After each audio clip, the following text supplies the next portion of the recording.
Hey everybody, it's Michael Smith of Empath Connection. In today's video, we're going to talk about why you absorb energy as an empath, the process of taking on, sponging energy, emotions, stress from other people that makes you drained, tired, maybe even exhausted.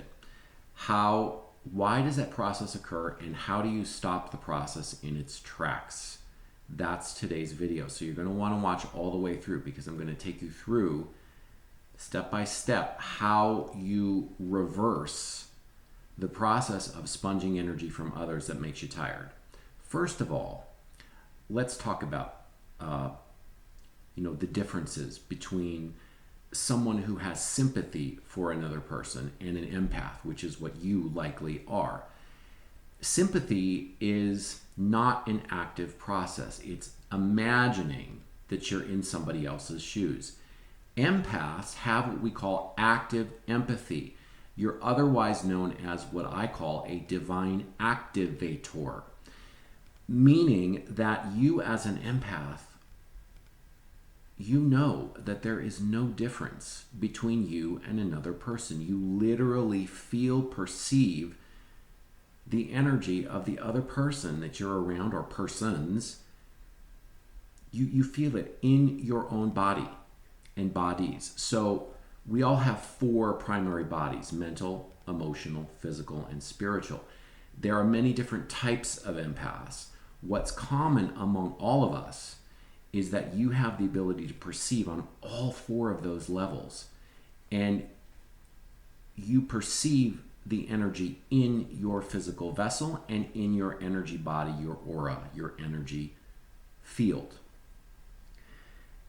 That is challenging. We're not going to lie.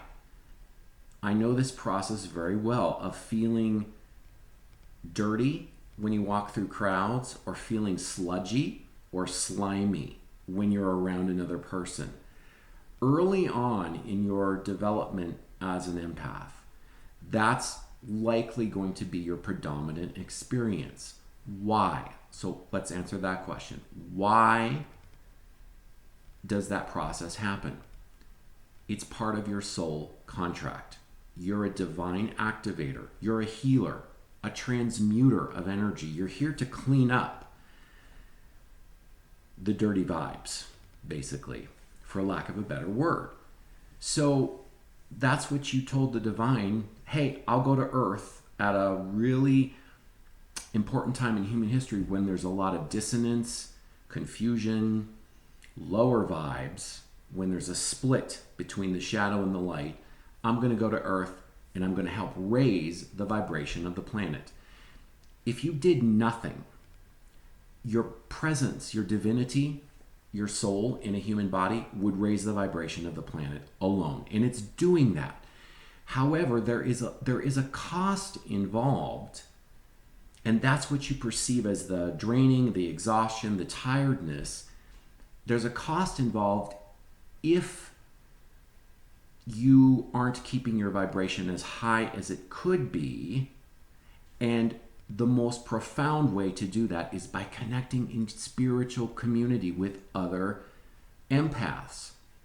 I have a Facebook group, and one of the most common reasons that people have a little forum, and I ask you, why do you want to join the group?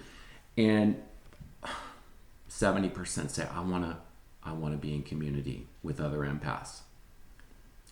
It's helpful to an extent. Facebook only goes so far. It's not going to teach you the process of stopping the absorbing of energy.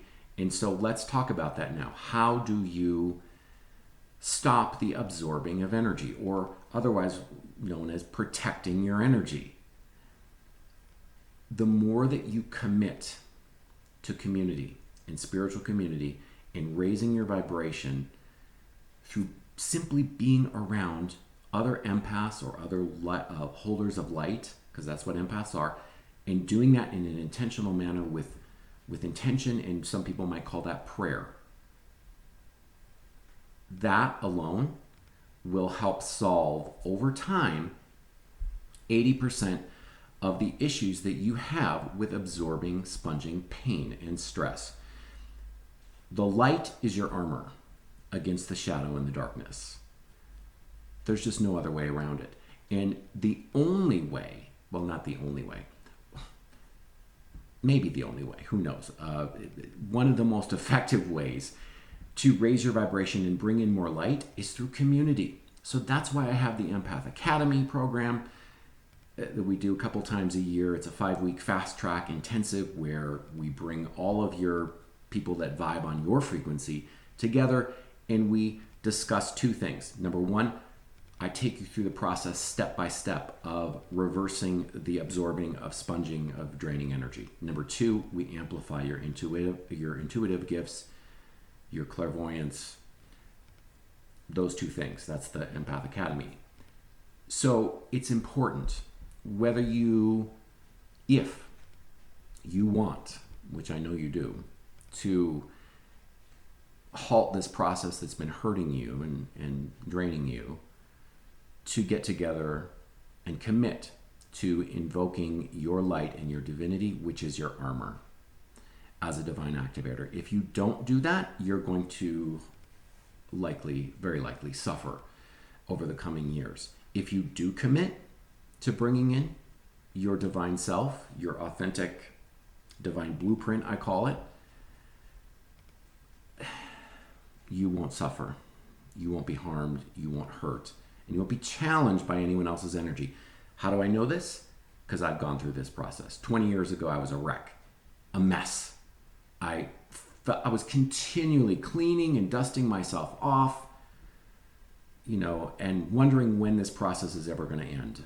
When I decided to commit to bringing in my soul into my body through doing spiritual ceremony, and my chosen way was doing it in the Lakota tradition, the Native American indigenous ceremonies that I did twice a week for 3 or 4 years there at a stretch early on, that halted the process in its tracks. And the same thing is going to happen for you over time. I guarantee it. I don't use that word very often because there's not a lot of guarantees in life. That's one of them. The divine has such love and compassion for you. Your soul has such love and compassion for you and is working with you more than you even could possibly know. And so now it's time to bring that to conscious awareness. And when you do, everything's going to change for you. You won't be drained. You won't be tired. You won't be fatigued. You'll learn to set boundaries. You'll learn to embody your true divinity. And so a lot of good things are coming for you.